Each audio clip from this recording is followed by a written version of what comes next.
Hello friend, मैं Ranu Singh cook with Ranu में आपका फिर से स्वागत है। ये देखिए मेरी परवल की मिठाई देखने से ही कितनी मज़ेदार लग रही है और खाने में भी उतनी ही टेस्टी है। मार्केट की मिठाई भी इसके आगे फेल है। इसे आप व्रत में भी आप लोग आराम से खा सकते हैं क्योंकि इसमें सारे ऐसे इंग्रेडिएंट्स हैं जो व्रत में ही डाले जाते हैं।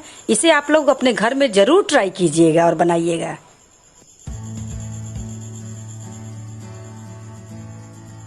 तो देखा आपने मेरी परवल की मिठाई देखने से ही कितनी अच्छी लग रही है और मुंह में तो पानी देखकर आ गया है। और मार्केट की मिठाई भी इसके आगे फेल है। तो आप इसे घर में आराम से घर के इंग्रेडिएंट से ही आराम से बना सकते हैं कम से कम समय में। तो चलिए मेरे किचन में और बनाते हैं परवल की मिठाई। सब्सक्राइब कीजिए मेरे YouTube चैनल को और बेल आइकन पे प्रेस कीजिए सबसे पहले मेरे वीडियो को देखने के लिए। तो चलिए शुरू करते हैं। आइए अब मैं परवल की मिठाई बनाना स्टार्ट करती हूँ। देखिए इस तरह से मैंने इन परवलों को छीलकर ले लिया है। मैं आपको दिखा रही हूँ।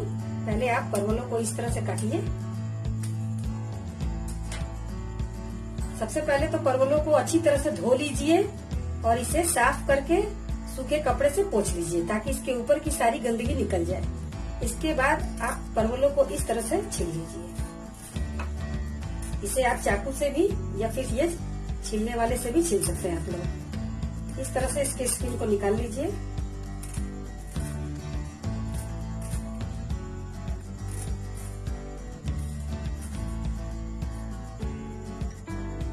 देखिए और इसके बाद इसके बीच से एक इस तरह से चीरा लगाइए। इसे काट दीजिए और इसे आप किसी छोटे से स्पून से या फिर चाकू से इसके अंदर के ये गुद्दे निकाल लीजिए। इस तरह से आप इसके गुद्दों को निकाल लीजिए।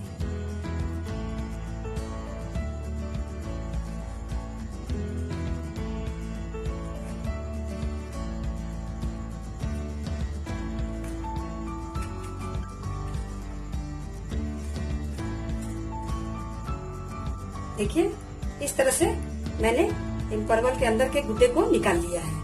इस तरह से मैंने इन सारे परवलों को ले लिया है और सबको काट कर और इसके अंदर के ये गुद्दों को मैंने निकाल लिया है। इस तरह से मैंने ये 10 परवल लिए हैं। आप जितने मिठाई बनाना चाहते हैं उस हिसाब से अपने परवल को लीजिए। और इसके लिए मैंने इंग्रेडिएंट्स लिए हैं। देखिए ये मैंने 150 ग्राम मावा लिया है जो मैंने घर में ही बनाया है। एक आधी कटोरी चीनी है। ये 2 चम्मच पाउडर शुगर है। कुछ ड्राई फ्रूट्स हैं जिसमें मैंने अखरोट, बादाम, किशमिश, चिरौंजी और सब लिए हैं। जो आपके पास हो ड्राई फ्रूट्स आप वो लीजिए। इसमें 2 इलायची है जिसे छोटी इलायची जिसे मैंने क्रश करके पाउडर बना लिया है। और ये कुछ पिस्ता और बादाम है जो गार्निशिंग के लिए। तो चलिए अब मैं बनाना स्टार्ट करती हूँ। अब हम एक पैन में या फिर कोई भी बर्तन में या भगोने में या कढ़ाई में थोड़ा सा मैंने 2 गिलास पानी डाला है। और जब ये उबाल आने लगेगा तब मैं इसमें इन परवलों को बॉईल करूंगी।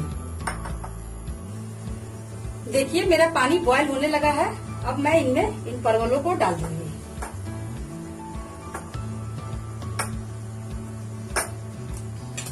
और इसे आप कम से कम 2-3 मिनट तक इसे बॉईल कर लीजिए। इसे हल्का सा आपको बॉईल करना है। और इसमें अब मैं ½ टी स्पून बेकिंग सोडा डाल रही हूँ। इससे परवलों का कलर ग्रीन ही बना रहेगा, चेंज नहीं होगा। तो चलिए मैं अपने परवल को देखती हूँ। देखिए अब मेरे परवल कम से कम 3-4 मिनट तक बॉईल हो चुके हैं। और इसे मैं अब निकाल लूंगी। इसे आपको बहुत अधिक बॉईल नहीं करना है। देखिए कितने अच्छे कलर इसके लग रहे हैं। अब इसे मैं एक एक करके निकालूंगी धीरे धीरे।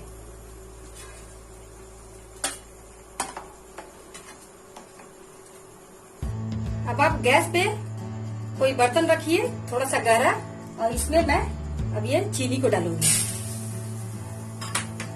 और जितना चीनी मैंने लिया है उससे थोड़ा सा कम मैं इसमें पानी डालूंगी। और इसे मैं इस गिलास से मैंने आधा गिलास लिया है। इसलिए इसे मैं चाशनी बनाऊंगी इसकी। इसे अब जब तक घुलता है तब तक चीनी को आप चलाइए।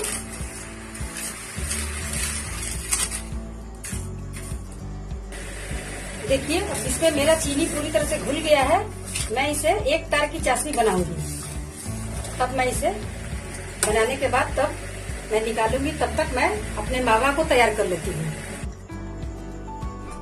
चलिए अब मैं इस मावा को इसमें लेती हूँ बाउल में। एक चौड़े बर्तन में आप इसे डालिए। देखिए ये मावा मैंने घर में बनाया है और इसे ऑलरेडी मैं भून कर बना चुकी हूँ। अगर आप इसे और अधिक भूनना चाहते हैं तो थोड़ा देर आप इसे कढ़ाई में भून सकते हैं, लेकिन मैं इसे भूनूंगी नहीं क्योंकि मैं इसे भून चुकी हूँ। और अब मेरा मावा रेडी है। इस मावे में अब मैं ये पाउडर शुगर, देखिए पाउडर शुगर मैंने पूरा नहीं डाला है क्योंकि ये परवल अभी चाशनी में जाएगी तो परवल और मीठी हो जाएगी, इसलिए मैं पाउडर शुगर थोड़ा कम ले रही हूँ। अगर आप अधिक मीठा खाना चाहते हैं तो बढ़ा सकते हैं। और ये जो मैंने ड्राई फ्रूट्स लिए थे ये सारे इसमें डाल देंगे। और अब इसे अच्छी तरह से आप मैश कर लीजिए।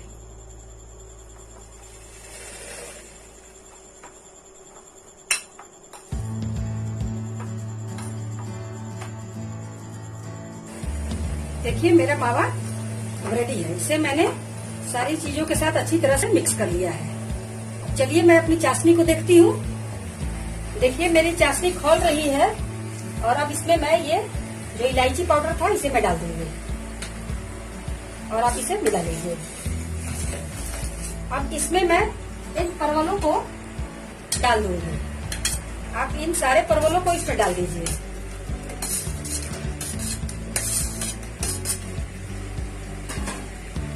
और इसे कम से कम अभी 5-6 मिनट तक परवलों को इसमें पकने दीजिए।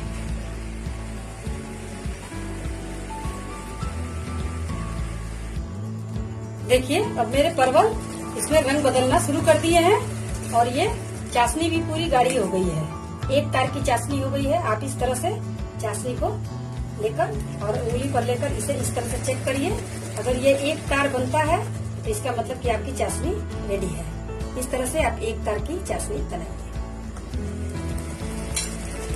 और अब मैं गैस को ऑफ करूंगी और परवलों को इसी में 10 मिनट के लिए ठंडा होने दूंगी। तब इसके बाद मैं इसे निकालूंगी।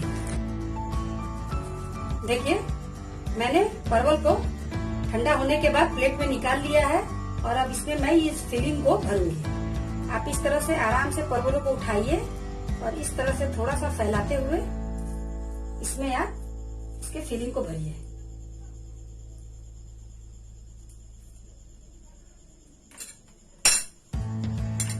इस तरह से आप इसमें मावा की फिलिंग्स को डालिए और इसे इस तरह से कवर कर दीजिए और इस तरह से आप इसे प्लेट में रख दीजिए। देखिए कितना अच्छा लग रहा है मेरा परवल का मिठाई। फिर इसके बाद आप नेक्स्ट इसमें दूसरे में भरिए।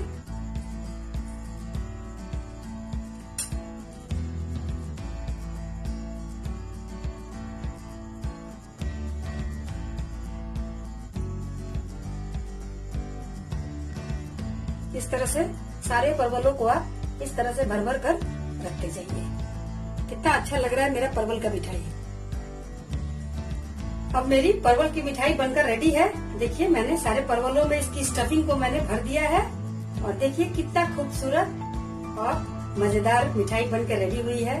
अब मैं इसे ये बादाम और पिस्ते से गार्निश करूंगी। आप इस तरह से इसके ऊपर गार्निश कीजिए और इसे सर्व कीजिए।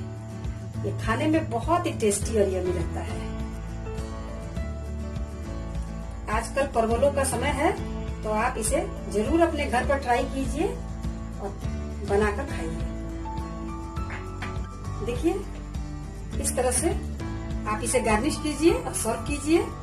और कोई भी आपका मेहमान अगर घर आए तो आप उसे इस तरह से भी खिला सकते हैं बनाकर, और झटपट अपने घर में बनाकर आप लोग खिला सकते हैं। तो अगर आपको मेरी ये रेसिपी अच्छी लगे तो आप मुझे लाइक और सब्सक्राइब करना नहीं भूलिएगा और बेल आइकन पे जरूर प्रेस कीजिएगा, ताकि इससे भी अच्छी अच्छी स्वीट डिशेस मैं डालती रहूं और आप उसे अपने घर में ट्राई करती रहें और उसका मजा लें। तो चलिए मैं नेक्स्ट वीडियो में आपसे मिलूंगी इससे भी अच्छी रेसिपीज लेकर। Okay bye and thank you.